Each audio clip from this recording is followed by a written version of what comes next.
Partly ধরবে না, কাগজটা ভালো করে ধরা, নাহলে আর একটা ঢের আলু।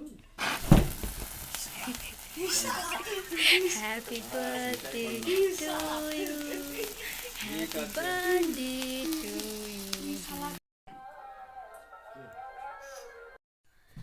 Hello everyone, welcome back to our channel. তোমাদের সবাইকে জানাই আমার চ্যানেলে আরও একবার স্বাগত। সবাইকে গুড মর্নিং। তো কাল ছিল আমার একটা অনুষ্ঠান রাতের বেলা, তো অনেক রাতেই বাড়ি এসেছি, সে কারণে মেকআপটা তুলিনি। ভীষণ ঘুম পাচ্ছিলো, মানে এত পরিমাণে ঘুম পাচ্ছিলো যে কী বলবো, সে কারণে মেকআপটা পুরো রিমুভ করতেই মানে ভুলে গেছিলাম। তো বাড়ি এসে গেছি, আর এখন সকালও হয়ে গেছে। এরপরে আরও অনুষ্ঠান আছে, শুধু একটা অনুষ্ঠান নয়, কারণ এরপরে অনুষ্ঠান শুরু হয়েছে। আর এখন মেকআপটা আমি রিমুভ করব, পুরো মেকআপটা। তো তারপর ফ্রেশ হয়ে যাব একদম বাজার করতে। মানে ফার্স্ট টাইম বাজার করতে যাচ্ছি, জানি না কীরকম বাজার করবো। তো বাজার করতে যাব, বাজার থেকে অনেক কিছু জিনিস আনতে হবে, কারণ আজকে একটা ভেরি ভেরি ভেরি স্পেশাল একটা ডে আছে, আর স্পেশালি মুহূর্ত আজকে কাটাবো আমরা। আজকে কি আছে বলতে পারবে তোমরা?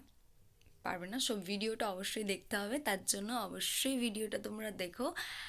ঠিক আছে, তো চলো এখন মেকআপটা ভালোভাবে রিমুভ করে তারপরে রেডি হওয়া যাক। সকালবেলা ঘুম থেকে উঠে দেখি বীভৎস রোদ বেরিয়েছে, দেখতেই পাচ্ছ। তাই সকালবেলা একটা ডাবের জল খেয়ে নিলাম। ডাবের জল তো এমনি শরীরের জন্য খুবই উপকার। আর গতকাল রাতে আমার একটা এসেছিল পার্সেল, আর সেটা আনবক্সিং করতে আমি ভুলে গেছিলাম। চলো, অনেকদিন পর একটা পার্সেল আনবক্সিং করছি। আর এটা ছিল একটা ব্ল্যাক কালারের ফুল টি শার্ট। তো তোমাদেরকে সেটা দেখাচ্ছি। এটা কটনের ছিল, খুবই ভালো ছিল টি শার্টটা, খুবই ভালোই এসেছে, খুব কম প্রাইসে। ব্রেকফাস্ট করার পর রেডি হয়ে গেছি একবারে বাজার করতে যাওয়ার জন্য। আর বাজারে যাচ্ছি অবশ্য হাফ স্লিপ পরে, কিন্তু বীভৎস রোদ বেরিয়েছে। এই কুর্তিটা আমি নিয়েছিলাম মিশো থেকে খুব কম প্রাইসে, তোমরা চাইলে অবশ্যই পারচেস করতে পারো। তো চলো এখন বাজার থেকে যাওয়া যায়। বাজার থেকে তো ঘুরে চলে এলাম, অনেক কিছুই জিনিস কিনেছি, কিন্তু এখানে মা রান্না করবে সেরকম ভেবেই কিনেছি, কিন্তু হয়ে গেছে আর এক জিনিস। আর এখানে আমার মাথা ভীষণ গরম, কারণ বীভৎস রোদ বেরিয়েছিল।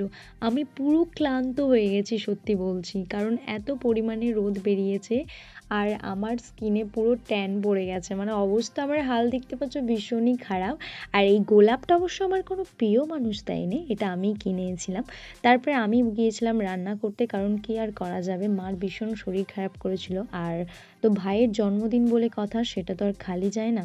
মেনু যখন রান্না করবো বলেছি, অবশ্যই মেনু তো হবে, সেটা ছোটই হোক বা বড়ই হোক। জন্মদিন তো আর সবার মানুষের প্রতিদিন আসে না ঘুরে, একটাই জন্মদিন আসে। জন্মদিন প্রত্যেকটা মানুষের জন্য খুবই স্পেশাল হয়, প্রতিটা মুহূর্তই স্পেশাল হয় সেই দিনটায়। ডেকোরেশন করার আগে অলরেডি আমার ভাই কিন্তু খেতে বসে গেছে। আর আমি বানিয়েছিলাম চিলি চিকেন। চিলি চিকেনটা কেমন হয়েছে অবশ্যই কমেন্ট করে জানিও। আর রেসিপিটা তোমাদের সাথে পরে আমি অবশ্যই শেয়ার করব। তারপর দুপুরবেলা খাওয়া দাওয়া করার পর আমি একটা কেক এনেছিলাম, ভাই সেটা কাট করতে লাগলো। আর এখানে স্পার্কেলটা জ্বালানোর সময় ও ভীষণ জোরে ভয় পেয়ে গেছিলো। আর ভাই সত্যি কথা বলতে এবছর ওর ছুটি ছিল, সেই কারণেই ওর অফিসে ছুটির জন্যই ও বাড়ি এসেছিলো। আর এই বছর যখন বাড়িতে রয়েছে, তো জন্মদিন সেলিব্রেট করবো না সেটা তো হয় না, তাই না? তারপরে কেকটা ভালো করে কাটার পর, কেকটা কিন্তু খেতে খুবই অসাধারণ সুন্দর ছিল।